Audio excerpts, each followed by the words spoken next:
आजकल दुनिया में पढ़े लिखे लोगों की वैल्यू खत्म हो गई। वैल्यू है सीखे हुए। I will ask from you why choose banger in the UK. मैं बड़े मुतमिन होके मैं क्लेम कर रहा हूं कि जो अकोमोडेशन हम ऑफर करते हैं शायद आपको यूके में कहीं ना मिले। बैंगर में आप यकीन मानो everything is walking distance, so there is more transportation, almost zero transportation. अब मुझे बताइए why not Bangor? Highly credible university, affordable fee plan, liberative scholarship. ये 64 लोग अगर सुधर गए, ये 64 लोग सही डायरेक्शन में चल पड़े, यकीन मानिए 64 जवान लोग एक घर को जब खींचना शुरू कर दें तो घर बहुत तरक्की करता है, तो पीछे नहीं हटता। Assalamu alaikum viewers, welcome again from the studio of Discover UK Education. Today we have a representative of Bangor University and he has a very vast experience in his field. As you know, the Bangor University has a vast history, 140 years. So wasting no time, let's move to Mr. Javed Iqbal Saab. Assalamu alaikum and how are you? Walaikum salam. Thank you so much, Mr. Shawar. I'm very fine. I'm good. Alhamdulillah. Thanks for asking. Yes, this is Javed Iqbal, country representative, Bangor University. Thanks for calling me to this podcast. Thank you so much. Thank you so much. And you're looking so pleasant today. Any reason? Any important reason? It's Ramadan, obviously. So mid of Ramadan almost, and सारे Ramadan it's going like थोड़ा cold and थोड़ा pleasant सा weather के साथ चल रहा है, तो obviously it's reflect, Okay, Mr. Javed, tell me something about the history, about the culture of the Bangor University. As Bangor has a very huge history, एक 140 years की एक history है. कुछ बताएं बैंगर यूनिवर्सिटी के बारे में कि बैंगर यूनिवर्सिटी के कितने क्लब्स एंड सोसाइटीज हैं, क्या कोर्सेज हैं, क्या स्ट्रेंथ है, कैसे इतना बड़ा ये प्लेटफॉर्म इस पीक तक पहुंचा, थोड़ा सा ब्रीफ करें यूनिवर्सिटी को। Thank you so much for asking this. बड़ा इंपॉर्टेंट सवाल है एंड 2-3 पार्ट में ब्रेक मैं करूंगा। सबसे पहले आपने हिस्ट्री का पूछा। It has 140 years plus history. 1884 में आपने बिल्कुल सही कहा, it established by the farmers of this area, north Wales का। And then and established with a vision actually कि यार हमारे बच्चों को जो है ना वो quality education चाहिए and all that, and they established that and established by their own funding. This is very important as well. So they actually established that university and later then it became the Bangor University. Then you said that इसका जो courses कौन से हैं जो हम इसमें offer करते हैं, we are offering almost field of every course of every field. 150 plus हमारे पास कोर्सेज हैं जो हम ऑफर कर रहे हैं, दैट इंक्लूड बिजनेस। जो हॉट को अगर मैं आपको स्कूल्स बताऊं तो बिजनेस का स्कूल है, कंप्यूटर साइंस का स्कूल है, साइकोलॉजी का स्कूल है, हेल्थ साइंस है, वी हैव हिस्ट्री का स्कूल है and lot more. So her course जो मार्केट में इन है वो हम ऑफर करते हैं। इंपॉर्टेंट क्या है बैंगर में वो मैं यहाँ पे हाईलाइट करना चाहूंगा। मैं अक्सर एक बात करता हूं, आजकल दुनिया में पढ़े लिखे लोगों की वैल्यू खत्म हो गई। वैल्यू है सीखे हुए, राइट? पढ़े लिखे की वैल्यू खत्म हो गई, ऑनेस्टली सीखे हुए की वैल्यू। सो मेरी यूनिवर्सिटी, मेरा जो टीचिंग स्टाफ है, दे आर फोकस्ड के बच्चे को सिखाना कैसे है, पढ़ाना तो है ही है। So I been there at Bangor twice last year. मैं स्कूल्स में गया, मैं जो हमारे वहाँ के प्रोफेसर्स हैं उनसे मिला, मैंने वो पूरा इन्वायरमेंट देखा जिस इन्वायरमेंट में वो इम्पार्ट कर रहे हैं स्किल्स को स्टूडेंट को। यू नो व्हाट, आप यकीन मानिए आई वाज एक्चुअली अमेज्ड। किसी भी एक डिपार्टमेंट को आप उठा के देख लें, प्रैक्टिकली जो इस वक्त मार्केट की रिक्वायरमेंट है उस वाली स्किल्स को बच्चों के अंदर इम्पार्ट कैसे करना है, उसका प्रॉपर अरेंजमेंट उन्होंने करके रखा हुआ है, सिनेरियो बेस्ड एंड एवरीथिंग। मैं वहां पे डिफरेंट स्टूडेंट से मिला और यू नो व्हाट, मुझे एक चीज देख के बड़ी खुशी हुई। मैं जब वहां पे स्टूडेंट से मिला हूँ, जाके उनसे बात की, तो मुझे उनके चेहरे की खुशी, जैसे भी आपने मुझे कहा आप बड़ा फ्रेश लग रहे हैं, उनके चेहरे की खुशी देख के, उनकी सेटिस्फेक्शन देख के मुझे एक इत्मीनान रहा कि यार we are guiding toward right university, toward right path. Exactly. Yeah, this is actually point of satisfaction जो मुझे attract किया। So actually they are not just giving the information, they're providing you the knowledge. There's a difference between information and knowledge. Yes. And skills, exactly. And skills. Yeah. Okay, Mr. Javed, I always used to ask the question with our delegates that why choose UK for studies? But I will ask from you, why choose Bangor in the UK? अच्छा देखिए banker ना Why it differs from other universities? मैं आपको ना बताता हूँ। मेरी अपनी एक जो ऑब्जर्वेशन है वो ये कहती है कि कोई भी जो स्टडी अब्रॉड का जो स्टूडेंट है जो स्टडी अब्रॉड को देखता है वो 5 से 7 क्वेश्चंस के आंसर जो है वो ढूंढता है किसी भी यूनिवर्सिटी को चूज करने से पहले। 1 credibility of the university. Credibility भी 2 पार्ट में डिवाइड करूंगा लेकिन मैं बता दूं पहली क्रेडिबिलिटी, दूसरा जब इससे सेटिस्फाइड तो फिर देखते हैं इसकी फीस क्या है। नंबर 3 फीस हो गई, स्कॉलरशिप क्या है। स्कॉलरशिप के बाद जो अगला इंपॉर्टेंट पॉइंट वो पूछता है कि आप ये बताएं कि वहां पे अकोमोडेशन कैसी है। छठा पॉइंट पूछता है वहां पे जॉब का सिलसिला कैसा रहेगा एंड फिर वो आ जाता है आपका प्रोसेस कैसा रहेगा। मैं एक एक करके आपको डिफाइन करता हूं। सबसे पहले as far as credibility of the university is concern, QS world ranking उठा के देख लीजिए, कोई भी रैंकिंग उठा के देख लीजिए, university you will find top rank university. अच्छा मैंने कहा क्रेडिबिलिटी को 2 पार्ट में डिवाइड करते हैं। एक क्रेडिबिलिटी होती है रैंकिंग वाइज, एक होती है उसकी जो स्किल्स वो इंपोर्ट कर रहे हैं उसके वाइज। सो मैं आपको बता रहा था एज फार एज मैं रैंकिंग की बात करूं तो QS world ranking we are top 500, European universities में जाकर देखेंगे you will find us in top 250। अच्छा फिर उसके बाद अगर आप यूके की डिफरेंट कैटेगरीज की जाके आप रैंकिंग देखेंगे, मैं एक एक करके नाम अगर नहीं भी लूं आपको, हम कहीं जो यूके की यूनिवर्सिटी रैंकिंग है टॉप 10 टू टॉप 20 की रेंज में मिलेंगे। जैसे फर्स्ट करना है accommodation we are top 5, student satisfaction we are top 7, course delivery we are top 15, right. तो आप कोई भी सेगमेंट उठा के देख लेंगे तो आप ये देखेंगे कि हम कहीं ना कहीं आपको टॉप 10 टॉप 20 यानी टॉप 20 इन द यूके या सो ये मैंने आपको बताया कि अगर आप पहली जो सवाल होता है कि क्रेडिबिलिटी ऑफ द यूनिवर्सिटी क्या है। अच्छा उसके साथ मैं आपको ऑलरेडी बता चुका हूं कि इसके साथ साथ जो दूसरा इंपॉर्टेंट पॉइंट है वो है स्किल्स को इंपॉर्ट करना और मेरी यूनिवर्सिटी 100% फोकस ऑन दैट। ये हो गया क्रेडिबिलिटी ऑफ यूनिवर्सिटी। सेकंड, इसके बाद इंपॉर्टेंट क्वेश्चन आता है कि यूनिवर्सिटी से मैं सर्टिफाई हो गया, अब यहां फीस क्या है। With all this ranking, with all this credibility, with all this rich history and legacy, we are offering the most affordable fee plans. फी के बाद आ गया स्कॉलरशिप। अब देखें we are offering scholarship starting from 3,000 pound to 10,000 pound. That's a huge number, 10,000 yes, exactly.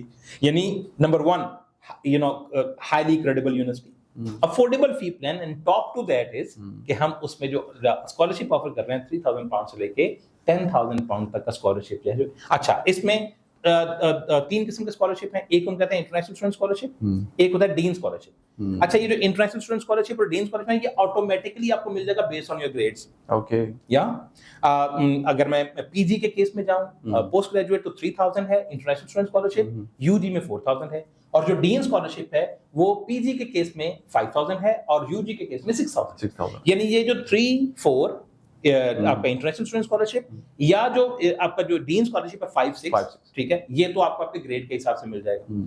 इसमें आपने कुछ effort नहीं करनी, सिर्फ आपकी एप्लीकेशन देखी जाएगी, आपकी ग्रेड के बेस पे आएगा। 10,000 की जो स्कॉलरशिप इसको कहते हैं वाइस चांसलर स्कॉलरशिप। इसके लिए आपको अप्लाई करना पड़ता है, इसका प्रोसीजर है वो हमने बताते हैं बच्चों को कि आपने इस तरह से अप्लाई करना है, वो वेबसाइट पे सारी इसको ये है हमारी स्कॉलरशिप। सो credible university, affordable fee plan, फिर उसके बाद आ गया आपकी scholarship, right.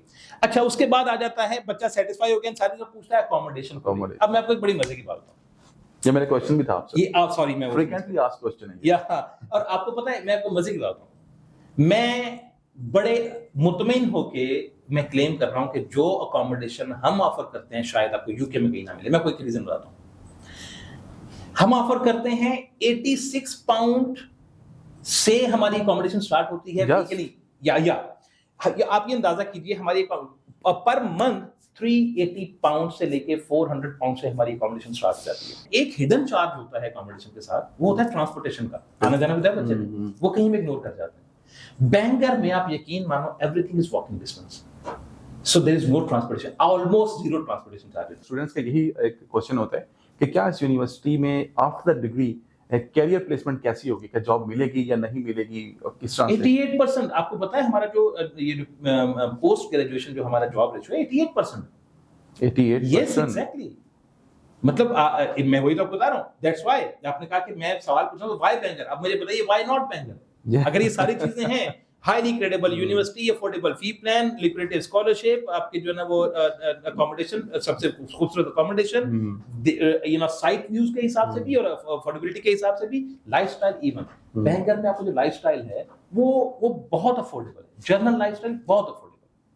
Yeah, okay. so it's a place to live there and to study. Okay, tell me some basic entry requirements in terms of grade and academic backgrounds के in grades students पूछते हैं कि basic entry requirements कितना CGPA हो तो हम UG के लिए अप्लाई कर सकते हैं, या कितना CGPA हो हमारे ग्रेजुएशन में तो हम PG के लिए अप्लाई कर सकते हैं। तो बेसिक एंट्री रिक्वायरमेंट्स क्या है? मैं बिल्कुल, आपने बहुत अच्छा सवाल किया। मैं बताता हूँ, as far as PG is concern, post graduate हमारे पास कोर्सेज हैं और उनको लेके हमारा जो एंट्री रिक्वायरमेंट है, अगर कोई बच्चा जो है परसेंटेज सिस्टम से आ रहा है तो उसको 60% मिनिमम स्कोर करना होता है। ओके।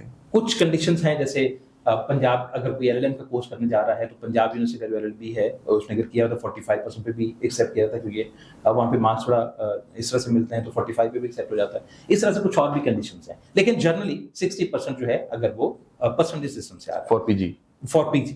अगर वो CGPA सिस्टम से आ रहा है तो 2.8, 2.7, 2.8 इज मिनिमम, या यहाँ से आप स्टार्ट करें। ओके। अच्छा, अगर इसमें एक सिनेरियो में आपको और बता चलूं, अगर सपोज करें बच्चा 2+2 आ रहा है, 2 साल का ग्रेजुएशन है, 2 साल का मास्टर्स, 2+2 करके आ रहा है, तो हम उसको एवरेज देखेंगे कि उसका एवरेज परसेंटेज 60% बनता है या नहीं बनता। इंटरनेशनल स्टूडेंट स्कॉलरशिप जो 3000 पाउंड का है PG का, वो यहीं से अप्लाई हो जाएगा। 2.7, 2.8 CGPA है या 60% आपका परसेंटेज है, आपको इंटरनेशनल स्टूडेंट स्कॉलरशिप मिल जाएगा। ये अगर आपका CGPA 3.5 हो गया, यानी 2.8 पे तो आपको इंटरनेशनल स्टूडेंट स्कॉलरशिप मिल गया। अगर ये 3.5 हो गया तो you automatically qualify for dean scholarship 5000 pound. Okay. इसी तरह से अगर आपकी परसेंटेज 60 से बढ़ के 75 हो गई है, राइट, आपके जो आपकी एप्लीकेशन आई उसमें आपकी जो परसेंटेज 75 है, मिनिमम एलिजिबिलिटी पे आपको 3000 मिला था, अगर ये 75 है तो आप क्वालिफाई कर गए डीन स्कॉलरशिप के लिए, डीन स्कॉलरशिप जो 5000 पाउंड। ओके। या अच्छा, अब वो वाइस चांसलर आपके लिए, अगर आपका CGPA 3.8 प्लस है और इस तरह से आपके परसेंटेज 85 प्लस है, तो फिर आप उसके लिए अप्लाई कर सकते हैं। मैंने बताया कि उसका डिफरेंट। ओके। ये है PG का सिनेरियो। मैं UG पे आ जाता हूँ। जब मैं UG पे आता हूँ तो यहाँ पर आपका जो इंटरमीडिएट से अगर आप आ रहे हैं तो यू नो ये आपको तकरीबन 70% का स्कोर जो है वो चाहिए होता है UG में अप्लाई करने के लिए, और उसमें अगर आपका 70% स्कोर है तो इंटरनेशनल स्टूडेंट स्कॉलरशिप यहाँ पे 4000 पाउंड है। या और अगर आपका ये बढ़ के 80-85% पे चला गया है आपका जो स्कोर है, तो आपको यहाँ डीन स्कॉलरशिप मिलेगा, जो यहाँ के केस में, UG के केस में 6000 पाउंड है। Okay. And tell me about the study gaps. Study gaps होते हैं, फॉर एग्जांपल किसी ने डिग्री किया, उसकी डिग्री में कुछ यूनिवर्सिटीज 4 इयर्स स्टडी गैप और जो है वो ऑफर करती हैं, कुछ universities 2 years for UG, 4 years for PG। Banger के स्टडी गैप्स की क्या सिनेरियो है? As far as PG is concerned, हम स्टडी गैप एक्सेप्ट करते हैं, but that should be genuine study gap, वो जस्टिफाइड होना चाहिए। आई मीन आप उस गैप में आपने कोई अच्छी जॉब की है, या मतलब आप जॉब कर रहे हैं, या मतलब जस्टिफाइड होना चाहिए, तो हम केस टू केस गैप्स को देख लेते हैं। That could be 5 year plus भी हो सकता है, इसमें कोई इशू नहीं है, but case to case vary करते हैं। ओके। UG के केस में 3 ईयर से ऊपर हम नहीं जाते हैं, ठीक है। UG का मामला थोड़ा सा डिफरेंट, लेकिन PG के केस में हम 5 ईयर प्लस भी चले जाते हैं, बट जो गैप है जैसे मैं बताया वो जस्टिफाइड होना चाहिए। Justified. Okay. Okay mister Javed, मुझे बताइएगा कि इंग्लिश टेस्ट रिक्वायरमेंट एक बड़ा हर्डल होता है, लाइक IELTS बच्चों के लिए बहुत बड़ा एक पहाड़ है ना। तो कुछ यूनिवर्सिटीज के अपने लैंग्वेज टेस्ट होते हैं, वो ऑफर करते हैं कि आपको IELTS की करने की जरूरत नहीं है, हमारा एक अपना लैंग्वेज टेस्ट है। तो क्या बैंगर का भी कोई ऐसा लैंग्वेज टेस्ट है या IELTS इज कंपल्सरी? अच्छा, थैंक यू सो मच, बहुत इंपॉर्टेंट क्वेश्चन था ये। ऑब्वियसली ये जो है ना वो बच्चे अक्सर पूछते हैं, तो यू नो इसको एड्रेस करना बड़ा जरूरी था। इंग्लिश को लेके हम जो है सबसे पहले तो हम MOI एक्सेप्ट करते हैं। ओके। या पाकिस्तान की 30+ यूनिवर्सिटीज हैं जहां से हम MOI एक्सेप्ट करते हैं, उसकी कुछ कंडीशंस हैं, जैसे आई मीन अगर आपका उसमें गैप जो है वो 2 से 3 साल से ऊपर का नहीं होना चाहिए। आपकी लास्ट डिग्री जो आपने की है उससे जिस इनटेक में आप अप्लाई कर रहे हो, ओके, उनके बीच में 2 से 3 साल से ऊपर का गैप नहीं होना चाहिए। ओके। देन आपका जो इंटरमीडिएट में इंग्लिश में स्कोर है वो 70% से कम नहीं होना चाहिए। इंटरमीडिएट आपने जो दिया था उसमें 70%। एक बात मैं बता चलूं, MOI is for PG only, UG के लिए नहीं है। ओके। राइट। जो आपका कैंपस है वो आपका मेन यूनिवर्सिटी होनी चाहिए, उसका कोई एफिलिएटेड कैंपस नहीं होना चाहिए। तो इस तरह की 3-4 कंडीशन है, उस बेस पे हम MOI देते हैं।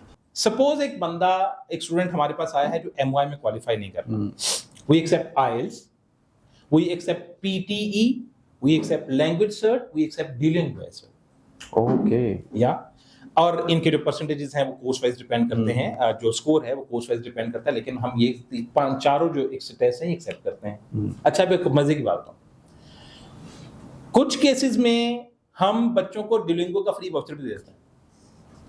अगर बच्चा जो है उसने वो टेस्ट अटेम्प्ट करना है और यू नो व्हाट, वो जेन्युइन स्टूडेंट है, तो हम उसको डुओलिंगो का फ्री वाउचर भी दे देते हैं। यानी उसको इंग्लिश का टेस्ट, ऑब्वियसली प्रिपरेशन उससे खुद करनी है, लेकिन इंग्लिश का टेस्ट अटेम्प्ट करने के लिए उसको कहीं पे कुछ पेमेंट नहीं करनी, उसको फ्री वाउचर भी दे देते हैं। ये कुछ बच्चे कौन होते हैं? जेन्युइन स्टूडेंट, डिपेंड करता है उनके प्रीवियस जो एजुकेशनल बैकग्राउंड है उसको देखते हुए, रिसर्च देखते हुए हम उसमें उनको फ्री वाउचर भी दे देते हैं। Okay, it's very nice. एक में, और सॉरी मैं एक चीज में और साथ में ऐड करता जाऊं, क्योंकि वो हम बात करते हैं व्हाई नॉट बैंगर। हमारा जो ये मैं अपने प्रीवियस उसमें ये मेंशन करना भूल गया था, हमारा जो एप्लीकेशन प्रोसेस टाइम है ना sir ji, within 24 to 72 hours you'll have your offer with you. It's quite short. ये तो मतलब why not banker? So within 24 to 72 hours inshallah you'll have offer with you. अच्छा, हर चीज, let's suppose आपका conditional offer letter आया है, आपने जैसी अपनी कंडीशन अपलोड कर दी है, अगले 24 to 72 hours में you'll have unconditional। जो काम यूनिवर्सिटी के पार्ट पे पेंडिंग होगा वो 24 to 72 आवर्स में आपका होता जाएगा। जो आपके पार्ट पे पेंडिंग है वो जाहिर है आपने मीट करना है, लेकिन जो यूनिवर्सिटी के पार्ट पे है वो 24 to 72 आवर्स आपका टाइम है, उसमें आपका जो मसला क्लियर हो जाएगा। 3 to 4 days में you are all up. Okay, language test की बात हो रही है, मुझे बताइएगा, डू यू प्रेफर स्टूडेंट्स अगर उन्होंने IELTS नहीं किया तो क्या उन्हें यूके जाना चाहिए? सी, ये बड़ा इंपॉर्टेंट क्वेश्चन है। व्हाट आई बिलीव, ऑब्वियसली इसमें यूके जाने से पहले आपका यूके वे का इंटरव्यू भी एक्सपेक्टेड है सारा। एंड देखें, मेरा अपना ये प्रेफरेंस है कि आपको इंग्लिश का जो IELTS है वो करना चाहिए। आप एक ऐसे इंग्लिश कंट्री में जा रहे हो तो you feel comfortable there in the community and all that, you know, तो आप वहां पे कंफर्टेबल फील करते हो। मेरा अपना मानना ये है कि आपको कोई ना कोई इंग्लिश का कोर्स, कोई टेस्ट, यू नो, आप टेस्ट अटेम्प्ट नहीं भी करते, अगर आप MOI में आ गए हो जो भी है, टेस्ट अटेम्प्ट नहीं भी करते, आपको कोई ना कोई कोर्स जरूर कर लेना चाहिए। But he or she should be fluent in English. Yes, as well. yes, obviously. This is the need. Okay. Yes. Okay, Mr. Javed, tell me about the main take ना। बैंगर यूनिवर्सिटी क्या mine take में कुछ offer कर रहा है या क्या इस पे सरप्राइज हैं कुछ? वो ना बड़ा हॉट क्वेश्चन हमने पूछा है, क्योंकि हम बिल्कुल एज पे बैठे हुए हैं। जो हमारा मई का इंटेक चल रहा है, yes, Bangor is offering May intake. और मैं समझता हूं कि जो मई इंटेक बैंगर ऑफर कर रहा है वो भी अगेन मैं कहूंगा कि बहुत ही अच्छे उसमें जो अपॉर्चुनिटीज हैं वो स्टूडेंट को मिल रही हैं। नंबर 1, हम मेन इंटेक ऑफर कर रहे हैं 6 डिफरेंट कोर्सेज का। आपको मेन इंटेक बड़ा इंटेक नहीं होता, शॉर्ट इंटेक होता है। 6 कोर्सेज हम ऑफर कर रहे हैं। Okay. इसमें कुछ बिजनेस के कोर्सेज हैं, कंप्यूटर साइंस के कोर्सेज हैं, लॉ, LLM लॉ भी है, और हेल्थ साइंस का भी कोर्स है। तो इस तरह से 6 डिफरेंट कोर्स। सितंबर में फीस इंक्रीज होने जाती है, ऑब्वियसली बहुत सारी यूनिवर्सिटीज इंक्रीज करती है, बैंगर भी कर रही है। यहाँ पर आपकी फीस वही होगी जो कि आपकी जनवरी में फीस थी। इन्हें तकरीबन 1000 से 2000 पाउंड तक आपको बेनिफिट मिल जाता है अगर बच्चा यहाँ अप्लाई करे तो। मई में फीस इंक्रीज नहीं हो रही यही तो मैं कह रहा हूँ। तो पहला बेनिफिट बच्चों को यहाँ मिलता है। इसमें दूसरा बेनिफिट जो आपको वो मिल रहा है वो क्या मिल रहा है कि 500 पाउंड, मैंने आपको पहले बताया कि तो फी अफोर्डेबल प्लस हम 3000 5000 पाउंड का स्कॉलरशिप ऑलरेडी दे रहे हैं। उसके ऊपर हम क्या कर रहे हैं, 500 पाउंड का एक अर्ली पेमेंट का डिस्काउंट भी शामिल है। ये नहीं, आपकी जो एक्चुअल में स्कॉलरशिप है वो 3000 और 5000 नहीं है, 3500 एंड 5500। ओके, ये 500 उसके अलावा है, या ये दूसरा बड़ा एडवांटेज। तीसरा एडवांटेज यहाँ पे वो ये है कि आपका जो क्या कहते हैं उसको, इनिशियल डिपॉजिट है, it's 4000 pound only, just 4000 pound only. So मई का इनटेक मैं समझता हूँ अच्छा। हमारे पास अभी जो इसकी डेडलाइंस है 11 April is application deadline, 16 April is deposit deadline. तो अभी हमारे टाइम भी है, तो अभी मैंने कहा बड़ा हॉट क्वेश्चन आपने पूछा है। इट्स 13 मार्च जब हम ये रिकॉर्ड कर रहे हैं और ये हमारा बिल्कुल एज पे चल रहा है। सो मैं समझता हूँ बहुत अच्छा अपॉर्चुनिटी है अगर कोई स्टूडेंट स्टडी अब्रॉड प्लान कर रहा है, यूके प्लान कर रहा है, तो मैं समझता हूँ बड़ा अच्छा पैकेज है। और ये अच्छा किया कि आपने डेडलाइंस भी बता दी मई टेक की, और अगेन कि सितंबर में जो फीस इंक्रीज होनी है मई में वो वही फीस रहेगी। तो ये 1000 to 1200 पाउंड का एक 1000 to 2000 पाउंड आपको, क्योंकि अगर आप अभी नहीं अप्लाई करते हैं, सितंबर में जाके अप्लाई करते हैं, तो वही कोर्स आपको 1000 से 2000 पाउंड उसकी फीस इंक्रीज हो चुकी होगी। अभी अप्लाई करेंगे तो आपकी जो फीस है वो ऑब्वियसली, क्योंकि करंट फीस चल रही है, वो इंक्रीज नहीं है, तो definitely you will have advantage of 1000 to 2000 pound. So main take is very beneficial for the student. Yeah. Okay, Mr. Javed, last but not the least, give some fruitful advice to the students who are planning to UK. जो भी हमारे delegates आते हैं उनसे हम एक advice लेते हैं students के लिए, क्या उनके thoughts हैं, क्या वो advice करेंगे students को, so please. Again, ये generally being पाकिस्तानी, आपने मुझसे बड़ा अच्छा सवाल पूछा है, और ये मैं हमेशा ना मतलब वो रहता हूँ, इस सवाल का जवाब देने में मैं हमेशा ना वो रहता हूँ। देखिए, पाकिस्तान जो है वो 64% यूथ है, ये ना टैलेंट है हमारे पास, राइट? इस यूथ को हमें सही डायरेक्शन में लेके जाना है। आप खुद सोचिए, एक घर है जिसमें 100 अफराद रहते हैं, जिसमें से 64 जो लोग हैं वो यंग हैं या एनर्जेटिक हैं, जवान खून रखते हैं। सोचिए, ये 64 लोग अगर एक सही डायरेक्शन पे चल पड़े तो उस घर का जो फ्यूचर है वो क्या होगा, कहाँ जाएगा? Wonderful example. अगर ये यूथ ये फॉरेन एजुकेशन लेके आती है, वापस इस मुल्क में आके सर्व करती है, अपनी उन स्किल्स को लेके आती है, इस मुल्क को आके सर्व करती है, ये 64 लोग अगर सुधर गए, ये 64 लोग सही डायरेक्शन में चल पड़े, यकीन मानिए 64 जवान लोग एक घर को जब खींचना शुरू कर दें तो वह घर बहुत तरक्की करता है, कभी पीछे नहीं आता। Very well. Thank you so much Javed साहब, योर एडवाइसेस, आपकी जो ये लास्ट में एडवाइस थी और जो आपकी बैंकर की जो पर्क्स एंड बेनिफिट्स हैं, I think it's more than enough for the students, and thanks again to have you. इंशाल्लाह viewers, we will meet again with a new topic and a new guest. Till then, take care of yourself and surroundings. Bye bye. Allah Hafiz.